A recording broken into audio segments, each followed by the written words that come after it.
They say two heads are better than one. Well, not always.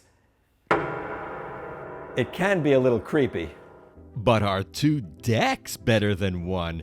And is that creepy? Not really. In the dark, this VCR looks very cool with its lights. This video will introduce you to this very unique, professional Hi8 editing deck. Why is it unique? What was its purpose? And why should we even remember it?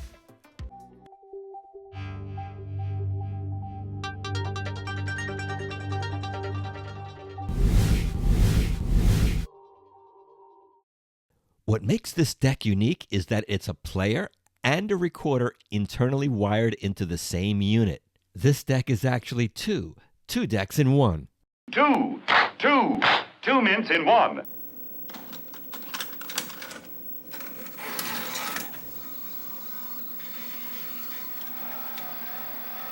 It sold for nearly $3,000 when it was released in the 1990s and is actually the successor to the EVO-9720, but it adds some additional digital processing features, editing functions, and picture quality improvements. You can also get for it an optional character generator in the form of a big clunky keyboard and this remote commander, which I got my hands on. In addition to a multitude of buttons on the front, this pull-down door reveals even more.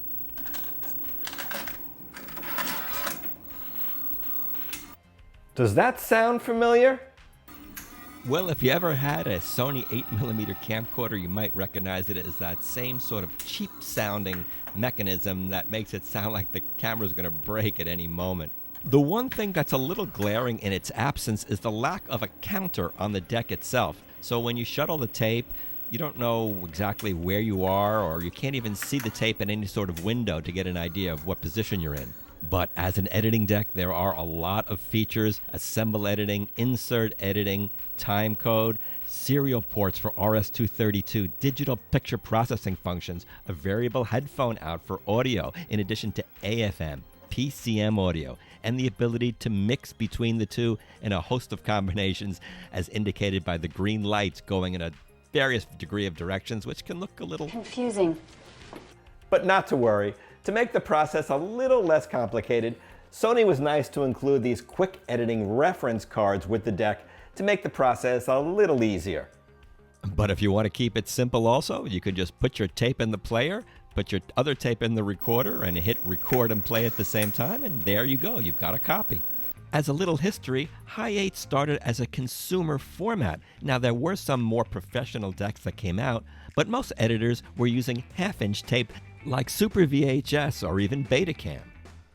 So what makes this deck unique is that it uses an 8mm tape as the editing format. Now, this is somewhat questionable because professionals chose to shy away from 8mm tape to edit on. It's called 8mm because it's actually only 8mm wide and not that robust.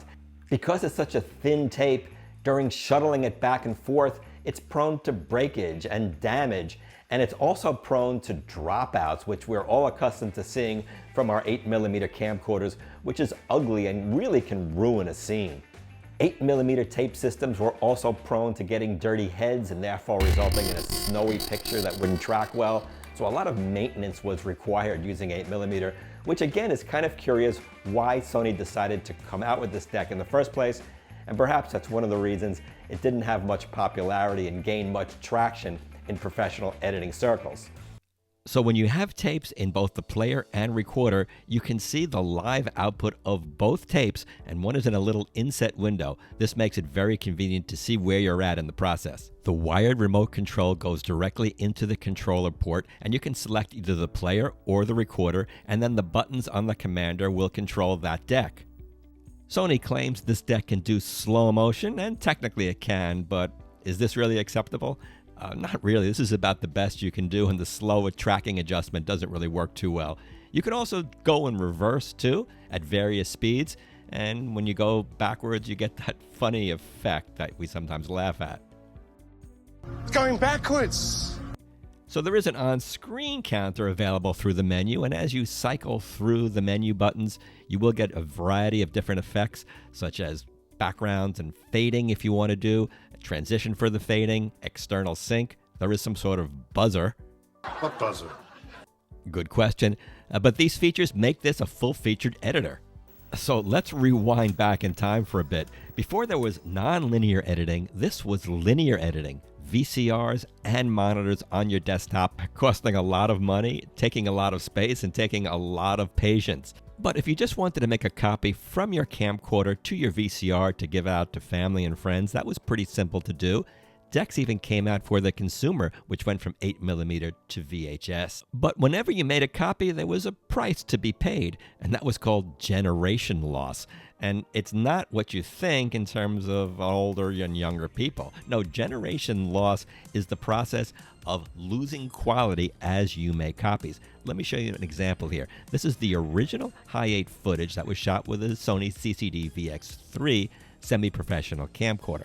I'm going to make a copy of this footage onto a VHS tape and make note of what happens. The picture immediately loses sharpness, gets softer, a little smearier. Pay attention to the yellow in the cassette deck. Now we're going to make a fourth generation copy, which means from that second generation, we made another copy and then a copy on top of that. And look how it looks. And look at that yellow in the cassette deck, how smeary it got, and how terrible everything's starting to look. Should we keep going? Well, let's go to the seventh generation and look at that yellow now. The colors are just horrific and the whole image looks terrible. This is a copy of a copy of a copy of a copy of a copy of a copy of a copy. Not a pretty sight, is it? So the fact that the player and recorder deck are actually physically connected internally and you don't have to connect any outside wires from one deck to the next, does that mean that we'll have a better, cleaner copy when we make a copy from the player to the recorder? Let's test that right now and compare it to making a copy where we actually connect a wire, an S-video signal, which is the best signal, from the player to the recorder, and see which way makes a better copy. So to me, this test will determine if this deck is really worth it because, hey, this is what it's designed for, to make copies on. This is the original Hi8 footage, which I captured via FireWire into my PC. So this is as close to the original footage as you're going to possibly get. Now we're going to make a copy with the deck going from the internal player to the recorder. We'll call this a direct copy, and this is what it looks like. Keep your eye out for any differences than the original footage, and I do see a slight increase in contrast, but not seeing a big increase in either luminance noise or chrominance noise, and this is very important when making copies to see how the picture degrades. Comparing them side by side, you can see that slight increase in contrast, but not a big pickup in noise or reduction in sharpness. This is a very good sign because one of the first things you'll see when you make a copy is that the picture gets smearier or noisier, and I'm not seeing that here.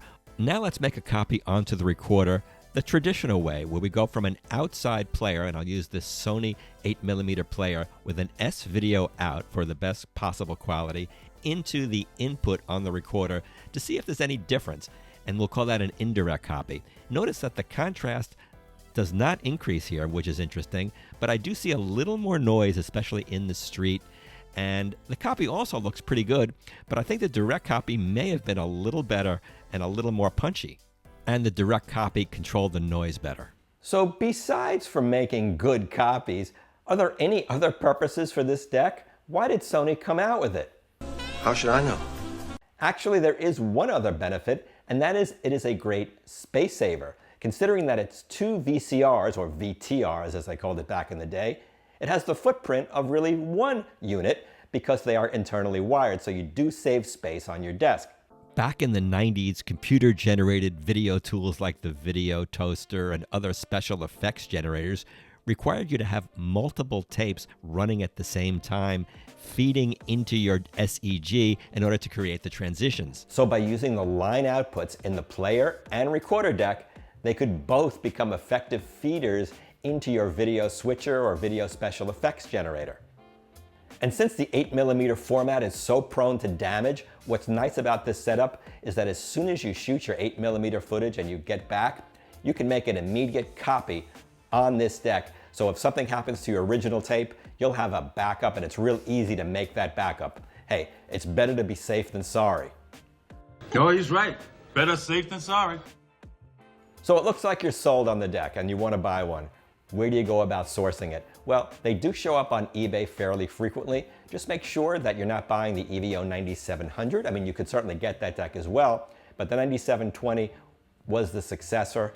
You do have better picture quality controls and some editing functions. Like many electronics that were manufactured in the early 1990s, leaky capacitors were a major problem, and unfortunately this deck does tend to suffer from that. You can get a working one. Please watch my video on buying vintage camcorders online. That includes all vintage electronics. You have to communicate properly with the seller to make sure that he has tested this unit, because if you don't, he has no idea, more than likely, as to what he's selling. He probably got this at an estate sale, has no idea how it works, probably doesn't have an 8mm tape. So unless it's a guy that was in the video business and is liquidating his inventory, but 99% of the time, it's not. It's someone who just acquired this at an estate sale and has no idea how to work it. So please, you may spend more than $300 on this or higher, so you want to make sure that you're not going to be disappointed when you do get it. What's interesting is that a little more than a decade after this deck came out, the idea of generational loss, nobody even cared about that anymore, because with the mini DV format in videotapes, you can make a perfect copy from one deck to the next. And then Sony came out with Digital 8, which used an actual 8mm tape. So in effect, you could make your 8mm copies with no generational loss using a FireWire signal. If you learned a little something or this brought back some nostalgia, please do subscribe and hit that like button. It really does help the channel. We are growing. More videos on vintage electronics coming up, videos on current electronics too, but everything is a piece of tech to remember. Thanks for watching, and we'll see you in the next video.